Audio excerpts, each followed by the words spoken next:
hasil yang maksimal harus dengan ilmu, bukan dengan obat ya Pak ya.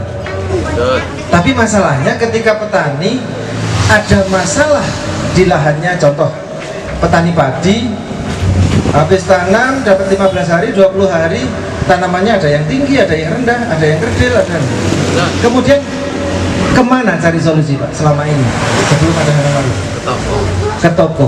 Ke toko yang ditanyakan apa Pak? Obat kerdil.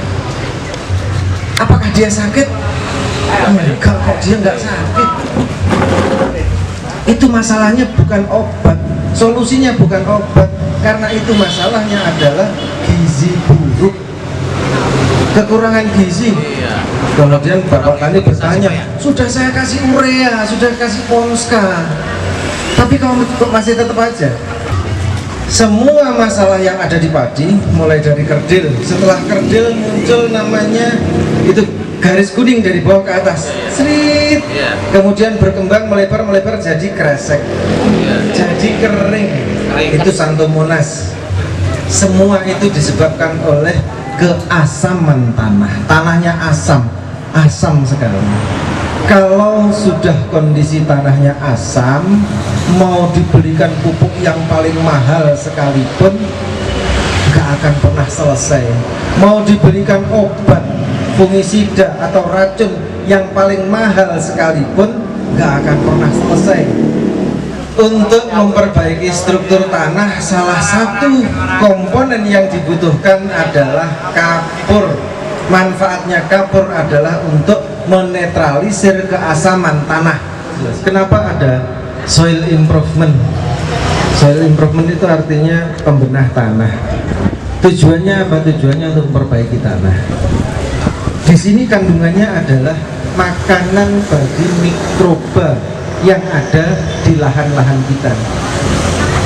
Jadi ini juga satu solusi ketika mikroorganisme yang ada pada lahan-lahan kita kena soil improvement, akan otomatis dia mendapat makanan yang cukup.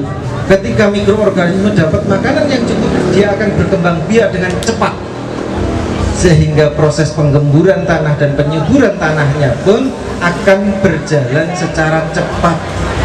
Di dalamnya juga ada kandungan fosfor yang sudah dalam bentuk kation dan anion, artinya sudah dalam bentuk gas, bukan dalam bentuk batu, sudah siap diserap. Kemudian ada warna hijau, ini nitrogen fosfat, isinya nitrogen dan fosfat. Kalau kita cari pembanding, persamaannya adalah urea dan sp36.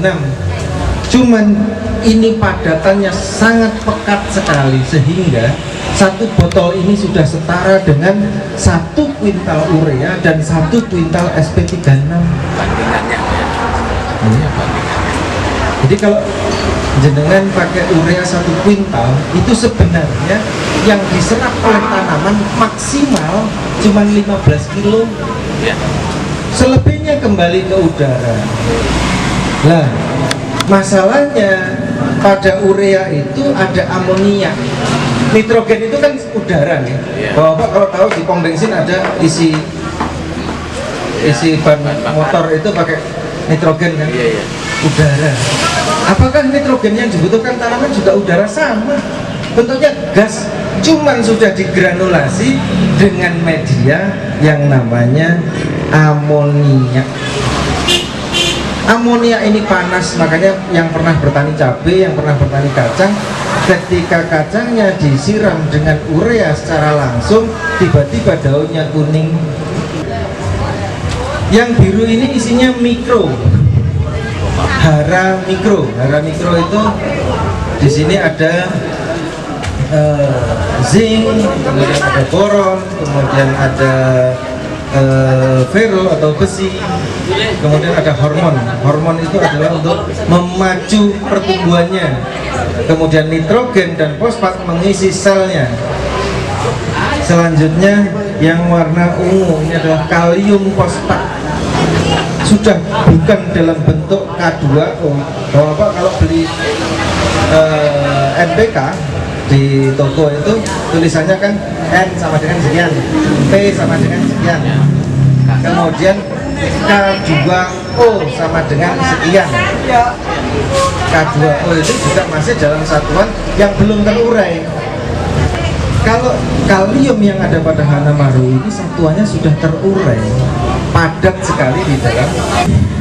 Saya dari Hanamaru, dari PT Hanamaru Jaya Sejahtera yang kebetulan berkedudukan di Jawa Timur, tepatnya di Banyuwangi. Jadi ini pabriknya di Banyuwangi sana. Kami telah menyiapkan produk-produk terbaik untuk Bapak Ibu sekalian.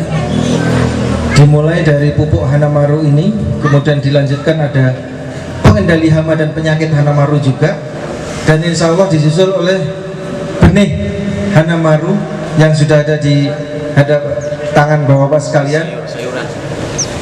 Benih sayur mayur ini kita mulai riset sudah 2 tahun yang lalu di seputaran Jawa Barat juga, karena memang benih yang kita bagi di Jawa Barat ini sudah kita sesuaikan dengan iklim yang ada di Jawa Barat, mulai dari sini sampai perbatasan Jawa Barat, Jawa Tengah sana sudah pernah kita riset suhu daerah, ketinggian tanah di atas permukaan lautnya sudah kita hitung. Oh, di ketinggian sekian, suhu sekian, ini masih kuat. Di ketinggian sekian, suhu sekian, ini masih kuat. Artinya kuat, dia tumbuh secara maksimal. Untuk mencegah layu fusarium, busuk akar, kemudian akar ganda, akarnya kayak bengkak, terus bentuknya ngeruwel gitu. Ngeruwel itu merengkel, Pak. merengkel itu. Katisan. Itu adalah akar gada. Untuk mencegah itu di Hanamaru ada Hanamaru Trico. Ini diaplikasikan bareng dengan Hanamaru Soil Improvement sebelum tanam. Kita ngomong mulai dari awal aja. Sebelum tanam ini dimix dengan Hanamaru Soil Improvement yang hitam ini. Ini wajib hukumnya karena sifatnya mencegah. Ini isinya bakteri untuk membunuh patogen yang akan merusak tanaman. Itu nanti akan berefek pada kutu kebul, itu salah satunya. Selanjutnya, mengatasi masalah nggak bisa modot, nggak bisa tumbuh ketika sudah kena kutu kebul tadi, itu nanti jenengan pakai nitrogen sama ZPT Mikro ini dosisnya dinaikkan. Yang nitrogen fosfat ini 5 tutup, yang ZPT Mikro 2,5 tutup. Nyepraynya jangan lupa kalau sudah jam 9 berhenti. Kalau matahari sudah mulai terik berhenti, jangan dilanjutkan karena akan sia-sia. Lanjutkan sore setelah asar. Nah, sementara kutu kebulnya akan tuntas dengan Hanamaru Verina 3 sendok ditambah seperti yang saya sebutkan tadi, Pak, kasih sabun cair untuk cuci piring. Ini 1 paket. Waduh, kalau tanya paketan nanti ke Bang Yus, Pak, ya. Nggak bisa, Pak. Belinya harus ini sepaket. Karena ketika jenengan nanam terong pasti akan berhadapan dengan karat daun. Maka butuh ini untuk menyelesaikan karat daunnya. Harap engkau akan selalu setia seperti petani dan sawah, seperti petani dan sawah.